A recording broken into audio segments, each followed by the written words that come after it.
নবীজি যখন কালিমা পড়ে মুসলমান বানায় দিছে, নবীজি ডাক দেয়া বলেন তোমার নাম কি? কাফের ব্যক্তি ডাক দেয়া বলে আমার নাম হলো আব্দুল উজ্জা। বলেন কি নাম? আব্দুল উজ্জা। আল্লাহর নবী বিশ্ব নবী রাহমাতুল লিল আলামিন ডাক দেয়া বলেন আব্দুল উজ্জা রে, তুমি এখন কালিমা পড়ে মুসলমান হয়ে গেলা, তুমি হইলা সাহাবী। আজকে আমি নবীজি তোমার নাম রাখলাম আব্দুল্লাহ। চিল্লাকন সুবহানাল্লাহ। নাম কাফের অবস্থায় নাম কি ছিল? আব্দুল উজ্জা। আর যখন মুসলমান হয়ে গেল রে, তখন নবীজি তার নাম রাখলো আব্দুল্লাহ। এবার আব্দুল্লাহ যখন মুসলমান হয়ে গেল, আব্দুল্লাহ বাড়ির দিকে রওনা হয়ে গেছে। বাড়িতে গিয়ে বলে লা ইলাহা ইল্লাল্লাহ, লা ইলাহা ইল্লাল্লাহ। আব্দুল্লাহর চাচা ডাক দেয়া বলে আব্দুল্লাহ রে, তুই কি মুহাম্মাদের ধর্ম গ্রহণ করে ফেলেছো নাকি? ইসলাম ধর্ম গ্রহণ করেছো নাকি?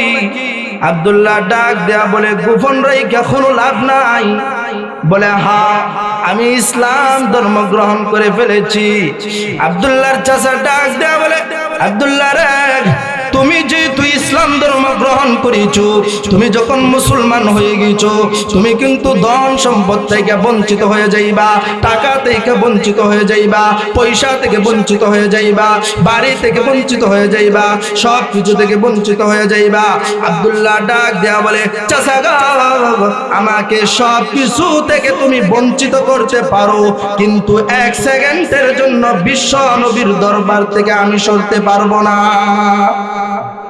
সব ছাড়তে পারবো, কিন্তু বিশ্ব নবীর দরবার আমি এক মিনিটের জন্য ছাড়তে পারবো।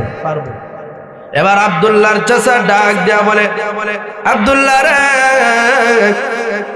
এই পরনে যে জামা রয়েছে এই জামা কার? আব্দুল্লাহ ডাক দেয়া বলে চাচা গো, যেই জামা রয়েছে সেই জামা হইলো আপনার। বলে আমার জামাটা তুমি আমাকে দিয়ে দাও। আব্দুল্লাহ তখন তার জামা তাকে দিয়ে দিল। আব্দুল্লাহর চাচা ডাক দেয়া বলে আব্দুল্লাহ রে, তোমার পরনো যেই লুঙ্গি, লুঙ্গির আরবি হইল ইজার। বলেন কি? ইজার শব্দের অর্থ হইল লুঙ্গি। ওই লুঙ্গিটা কার? আব্দুল্লাহ ডাক দেয়া বলে চাচা গো, লুঙ্গিটা হলো আপনার। তখন আব্দুল্লাহর চাচা ডাক দেয়া বলে আব্দুল্লাহ, আমার লুঙ্গিটা তুমি আমাকে দিয়ে দাও। আব্দুল্লাহ বাধ্য হয়ে জামা এবং লুঙ্গিটা দিয়ে দিল।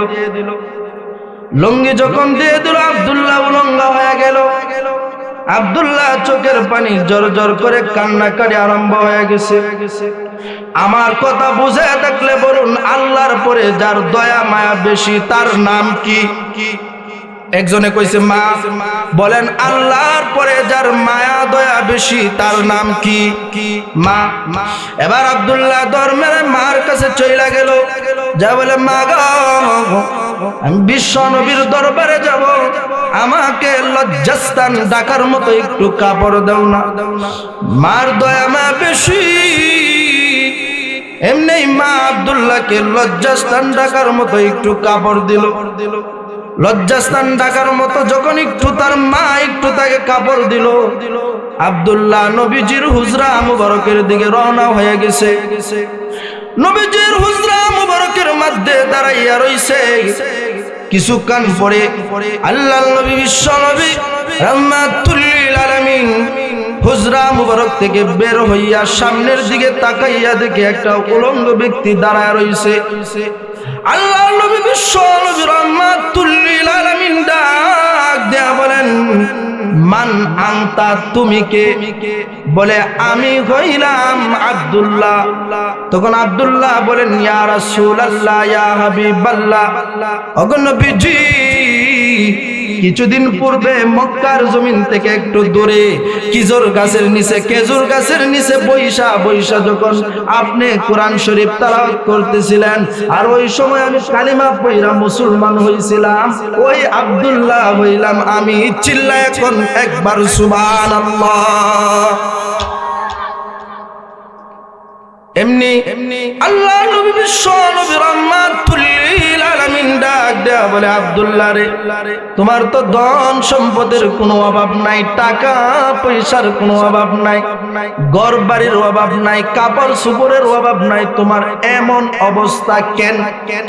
তখন আব্দুল্লাহ ডাক দেয়া বলেন, ইয়া রাসূলুল্লাহ, ইয়া হাবিবাল্লাহ, ওগো নবীজি, আমি ইসলাম ধর্ম গ্রহণ করার কারণে আমারে সব কিছু থেকে বঞ্চিত করে দিল, আমারে ঘর থেকে বঞ্চিত করে দিল, টাকা থেকে বঞ্চিত করে দিল, পয়সা থেকে বঞ্চিত করে দিল। আমিও চাচাকে সুস্পষ্ট আকারে জানাই দিলাম, চাচা গো, সব কিছু থেকে বঞ্চিত করতে পারো, কিন্তু 1 মিনিটের জন্য বিশ্ব নবীর দরবার ছাড়তে আমি রাজি না। দেখেন সাহাবীরা, দেখেন কাফেররাও কোরআন শরীফ শুইনা কালিমা পয়রা মুসলমান হয়েছিল কি হয় নাই? এমনি আল্লাহর নবী বিশ্ব নবী রাহমাতুল লিল আলামিন আব্দুল্লাহকে ডাক দেয়া বলে, আব্দুল্লাহ রে, তোমার কি কোনো আশা আকাঙ্ক্ষা আছে নাকি? আব্দুল্লাহ ডাক দেয়া বলেন, ইয়া রাসূলুল্লাহ, ইয়া হাবিবাল্লাহ, ওগো নবীজি, আমার কোনো আশা আকাঙ্ক্ষা নাই, একটা আশা আকাঙ্ক্ষা আছে। আল্লাহর নবী বিশ্ব নবী রাহমাতুল লিল আলামিন বলেন, কি আশা আকাঙ্ক্ষা এমন? বলে আল্লাহর নবী বিশ্ব নবী রাহমাতুল লিল আলামিন বলেন, আব্দুল্লাহ, তুমি ওই আশাটার কথা এখন আমাকে বলো। তখন আব্দুল্লাহ ডাক দেয়া বলেন, ইয়া রাসূলুল্লাহ, ইয়া হাবিবাল্লাহ, ওগো নবীজি, আমার একটা আশা আকাঙ্ক্ষা, সে আশা আকাঙ্ক্ষা হইল আপনি আমাকে জিহাদের ময়দানে পাঠায়া দেন। আব্দুল্লাহকে তখন আল্লাহর নবী বিশ্ব নবী রাহমাতুল লিল আলামিন জিহাদের ময়দানে পাঠায়া দিল, তাবুক যুদ্ধের মধ্যে পাঠায়া দিল। আল্লাহর নবী বিশ্ব নবী রাহমাতুল লিল আলামিনকে যখন তাবুক যুদ্ধের মধ্যে আব্দুল্লাহকে পাঠায়া দিল, আব্দুল্লাহ জিহাদ করে নাই, জিহাদ করার আগেই অসুস্থ অবস্থায় তিনি মারা গেছেন। তখন বাকি সাহাবীরা রাস্তা দিয়ে আসার সময় দেখে আব্দুল্লাহর লাশটা মাটিতে পইড়া রইছে। সাহাবীরা একজন আরেকজনকে বলা বলি করে, সাহাবীরা, এই যে লাশটা পড়ে আছে, এটা কোনো সাহাবীর লাশ নয়, এটা হলো আল্লাহর নবী বিশ্ব নবীর সাহাবী আব্দুল্লাহর লাশ। চিল্লায় কোন সুবহানাল্লাহ। এবার আব্দুল্লাহর লাশটাকে নবীজির সামনে নিয়ে গেল।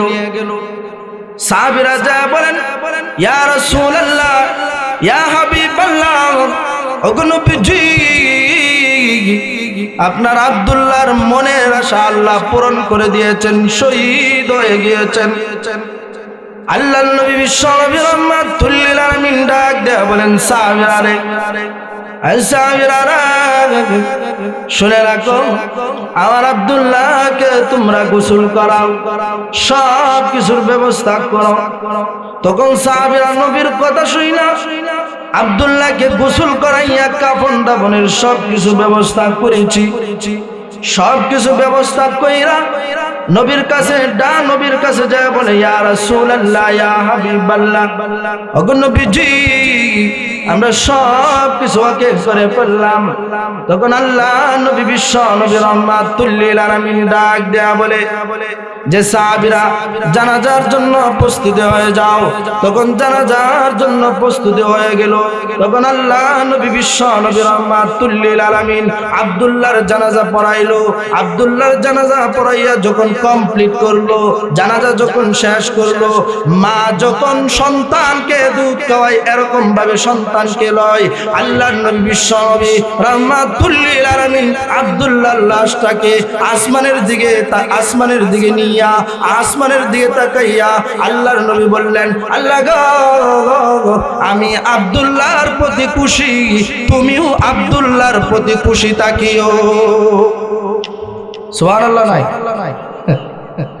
বাকি সাহাবীরা কান্নাকাটি করে বলে, আব্দুল্লাহ রে, আব্দুল্লাহ রে, আজকে এই লাশটা তোর না হইয়া যদি আমার হইতো, আমি কতই ভাগ্যবান ছিলাম। আব্দুল্লাহ,